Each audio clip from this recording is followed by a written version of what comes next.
Hello hockey fans and welcome back to another video. Last weekend, I asked you guys to send me any questions or topics that you wanted me to cover in a slightly more relaxed, unscripted style of video. Now, based on the response that I got from you guys from that upload, you seem to really enjoy that style of upload. So I figured, why not do the same this weekend? I mean, if it ain't broke, don't fix it, right? And it's not as if we have anything else to cover in the hockey calendar at the moment. The hockey season's practically dead at the moment, so why not? But anyway, let's jump into the video, shall we? So first up, we have a comment from Chris Boots, which reads, quote, "Would love to hear your thoughts on what the Hawks might do with Kane and Toews, because they definitely are tanking this year. They have both said they don't want to be part of a losing team." Now, I definitely see both Patrick Kane and Jonathan Toews being moved by the Chicago Blackhawks organization before the conclusion of the 22-23 NHL season, but for completely different reasons, you know? On the one hand, we have Patrick Kane, who has been one of, if not the Blackhawks' leading scorer every single season. I could see him being flipped by the Blackhawks at the trade deadline or just before the trade deadline,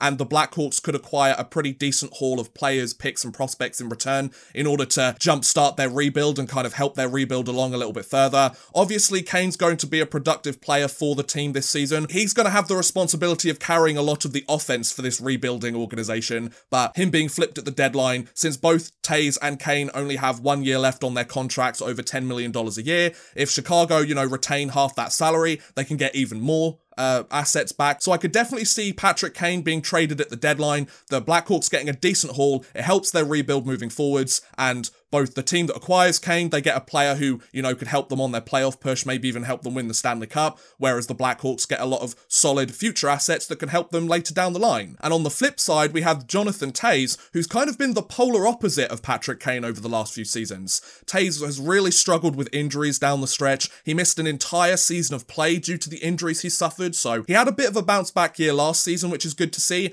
but considering he was earning over $10 million a year that season, it really wasn't enough. So I could see the Blackhawks trying to move that contract at the deadline if a team's willing to take on half that salary at the very least, or if a team's willing to take on that contract, half that contract, and acquire that veteran presence, that locker room leadership that Toews has been known for, Captain Serious after all. Whether Toews gets moved though, I think is going to be very interesting, because if I was the Blackhawks, I wouldn't be surprised if they decided to just keep Toews for the final season, let him walk via free agency. I think Chicago would like to get something back in exchange for Jonathan Toews. He's made it abundantly clear to the media he doesn't want to stick around for a rebuild. He doesn't like the idea at this point in his career, and you can understand that. He's in his 30s now, he's on the tail end of his career, so he wants to go out with a Stanley Cup championship. His whole ambition now, and for most older players in the league, they don't care about personal stats, they want to go and win a championship. Toews has already won it 3 times before, but he wants to end his career on a high note. He's only got so many chances left,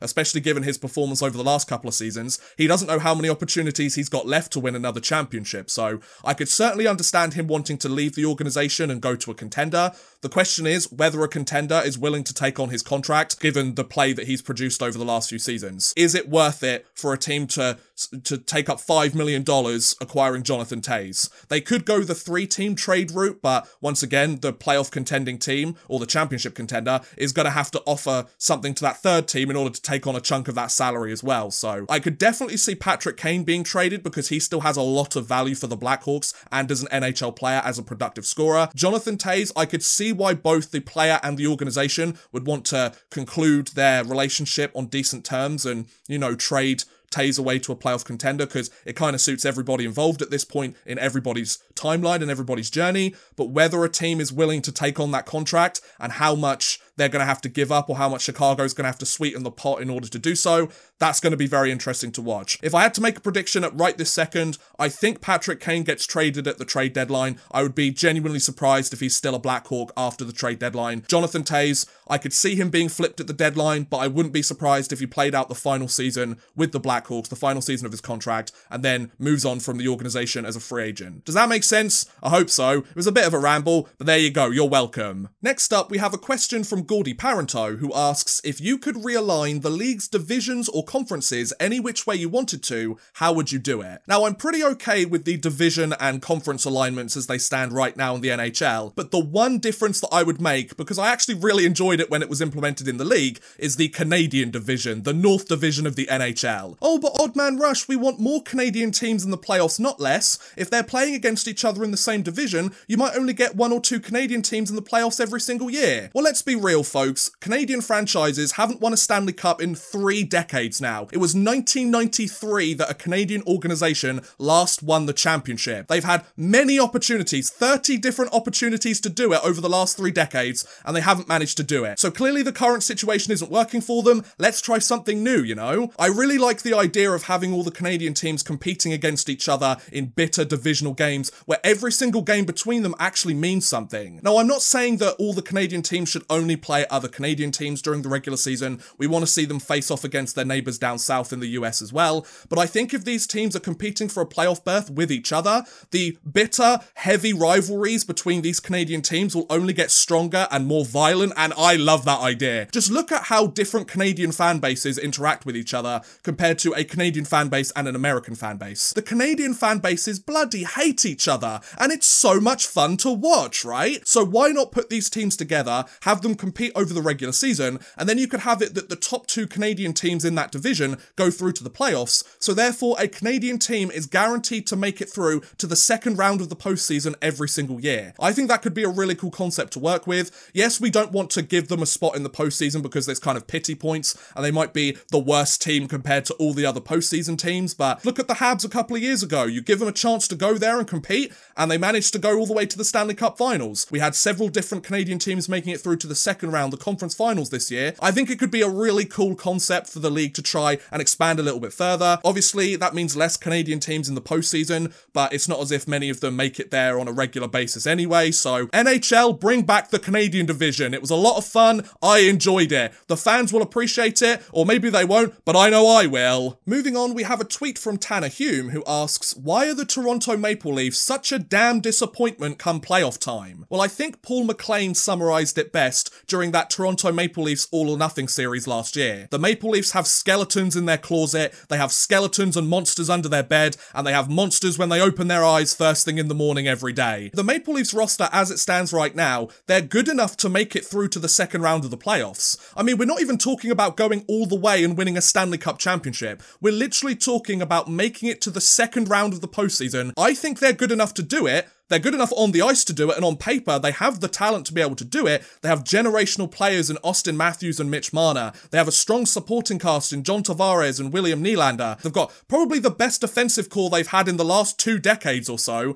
Their goaltending looks a little bit sketchy this year, but they're 2 redemption projects that could really bounce back and prove all of their haters wrong. I think they have all the pieces they need to make it through one round of the postseason. It's all up here, ladies and gentlemen. Their actual on-ice play and their intangibles and their strategies and their tactics, they're all fine. They should be able to get the job done. But until they figure out that they want to win up here and then convert that to the actual on-ice play, they're not going to be able to achieve anything. They have the skills and the capability to be able to win a round, at the very least. They should be a legitimate playoff contender, but every year they manage to screw it up, and it doesn't make any sense. Why are the Toronto Maple Leafs a damn disappointment? Because they can't seem to get out of their own heads and actually convert that onto on-ice success. Maple Leafs, you've got to stop disappointing your fan base here, boys. Get the job done. Win a damn playoff round for once. Get out of your heads. You can do it. Show us. Don't tell us. I know you can do it. Now you need to show us that you can do it, okay? We have a tweet from Martin Tolness who asks, is Lou Lamoriello going to be done with the Islanders if they don't make the playoffs? Now, I think it's fair to say that Lou Lamoriello had probably one of,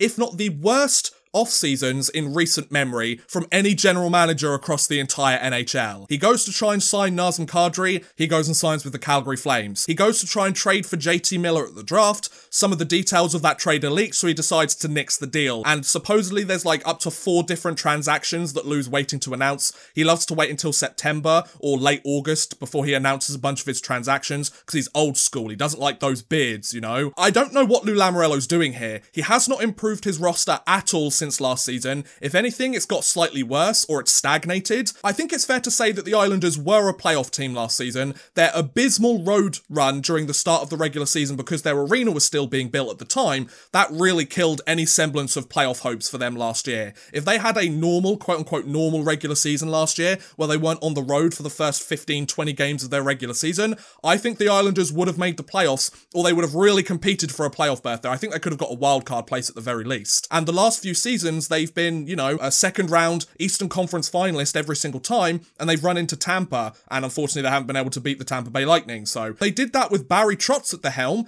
and now Lou Lamoriello's decided to go and fire Barry Trotz. So I don't understand the thought process there. Yes, Lane Lambert is a guy that several teams would have been interested in had they known he was looking for a head coaching role. I think he's kind of been considered an up-and-comer for several years now, and it's not a question of if he's going to be a head coach in the NHL, it's more of a case of when. However, firing Barry Trotz, who, with the limited resources he's been given and the kind of lack of star power that he's been given on that roster, he's done a damn good job with getting the Islanders all the way to the conference finals year in, year out, you know? If they don't make the playoffs this year, you got to get rid of Lou Lamoriello, right? This is his team through and through. He has his blueprints and his fingerprints on the entire roster. This is the roster he wanted to build, and it hasn't worked out. He hasn't improved the roster at all. He's lost his head coach, who's an absolute stud of a head coach, one of the best head coaches in the league, in my opinion. I could see this season going one of two ways. Either the Islanders bounce back and show that when they finally have a normal season under their belt, look, we still are a playoff team. We might not be a legitimate cup contender, but we can still make it to the postseason. We have our chance, our names in the hat, you know?